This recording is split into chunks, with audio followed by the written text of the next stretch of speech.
revealing even mysteries to the meek. You know, he loathes those that are in high places and of renown. Right now, those that are in the high places are these wicked Edomites.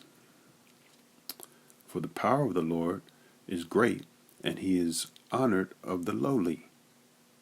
Right? There we go with meekness and being in a low position. You know, keeping yourself humble.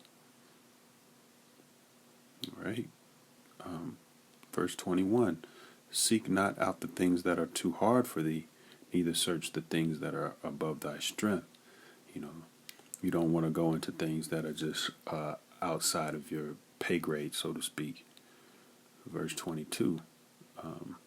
But what is commanded thee, think thereupon with reverence, for it is not needful for thee to see with thine eyes the things that are in secret.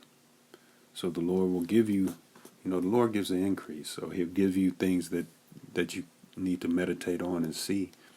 And you meditate on what's on your plate. You know, you deal with what the Lord has given you, what your lot is.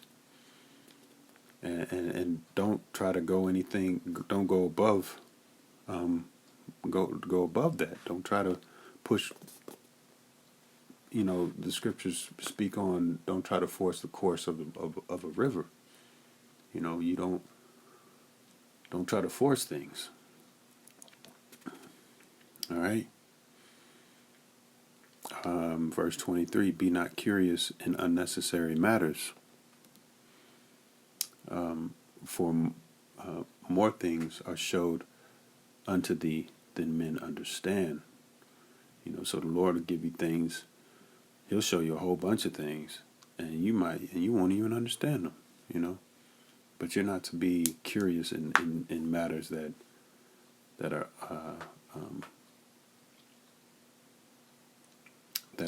unnecessary.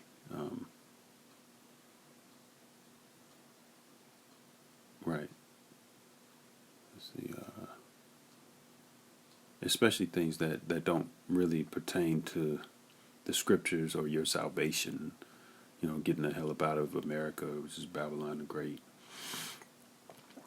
Getting on a chariot and getting the hell up out of here, man.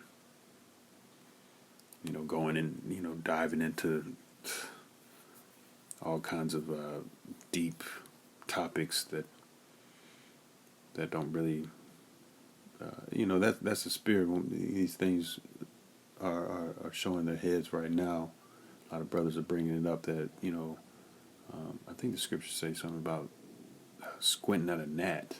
Let me see if I can get that real quick.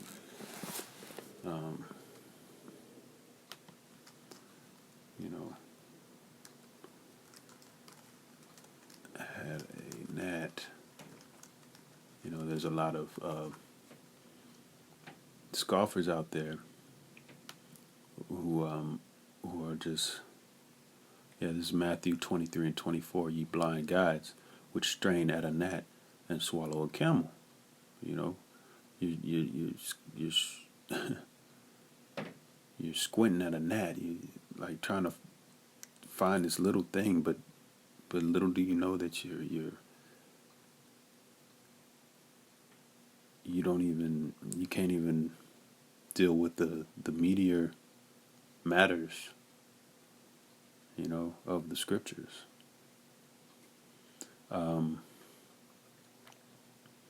Verse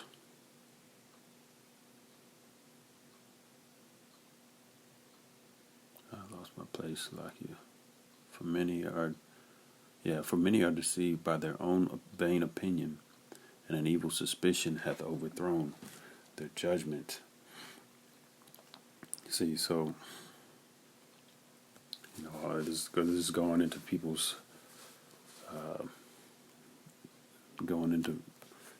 own opinions about things. You know, their own speculations.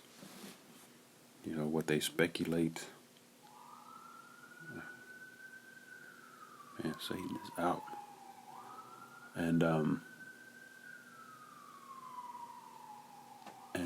it can it can throw your judgment off. You know the scriptures speak on lean not unto thine own understanding, right? So we're not supposed to lean onto our own understanding. We're supposed to use these scriptures and filter filter our lives and this world through through the scriptures to make sound judgments and decisions.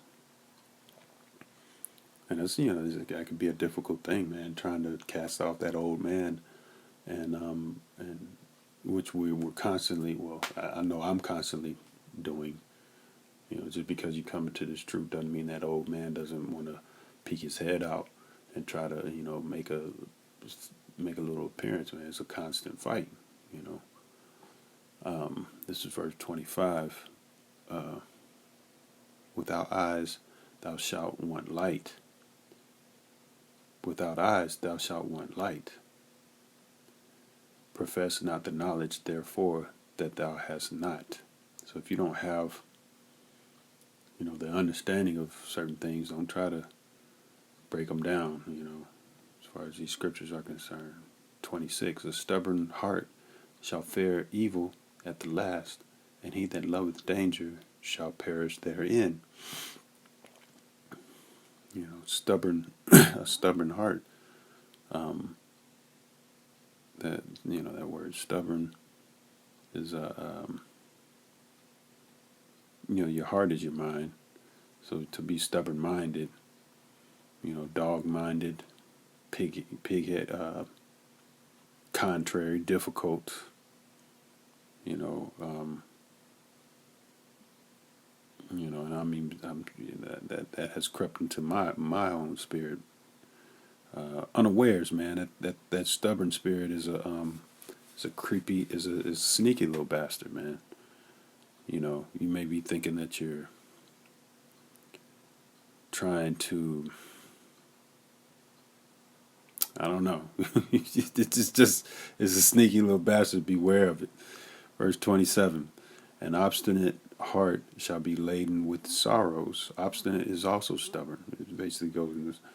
So this is the consequence of having that stubborn heart. You'll be laden with sorrows, and the wicked man shall heap sin upon sin. So it's kind of like a progression of a stubborn heart. You go from stubborn to obstinate to wicked. It's it's degrees.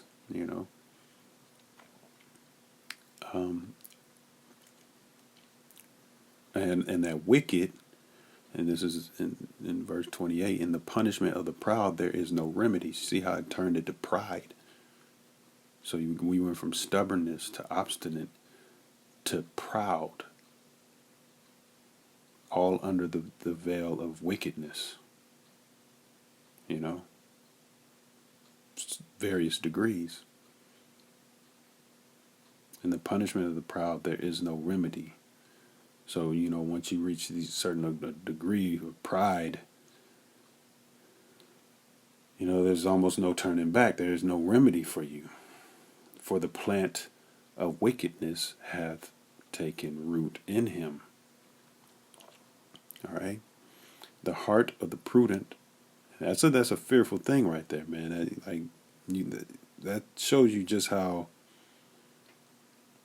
you have to keep an eye on yourself, being in this truth, because you can slip into pride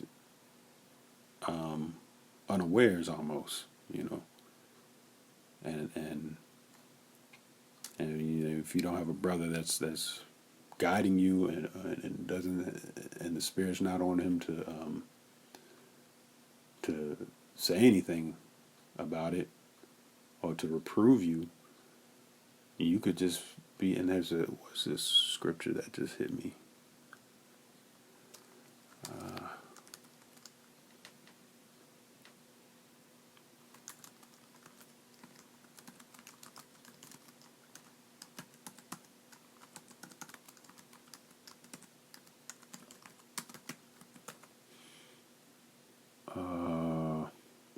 I think this is it.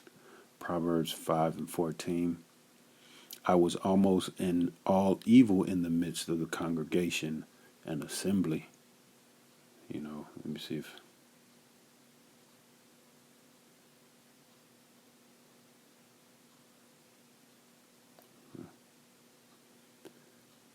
this is Proverbs 5:11, and though mourn at the last when thy flesh and thy body are consumed. Verse 12, and say, how have I hated instruction, and my heart despised reproof, and have not obeyed the voice of my teachers, nor inclined mine ear to them that instructed me. That's the spirit. Verse 14, I was almost in all evil in the midst of the congregation and assembly. Verse 15, drink waters out of thine own cistern, and running waters out of thine own well.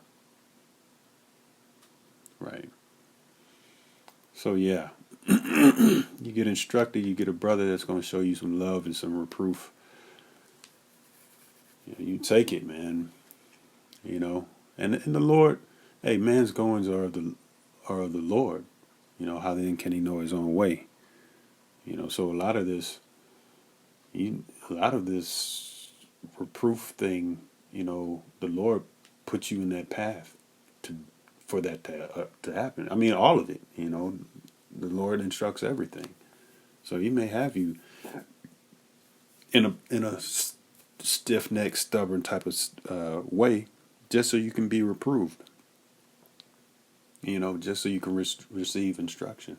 That brings me to the end of the last camp. The bishop had mentioned humility, praying for humility, which opens the gate of reception. When you pray for humility, you get that the Lord, if it be Lord willing, will give you that humility, and that characteristic will make you more receptive to reproof. All right? It's a vital characteristic in the truth.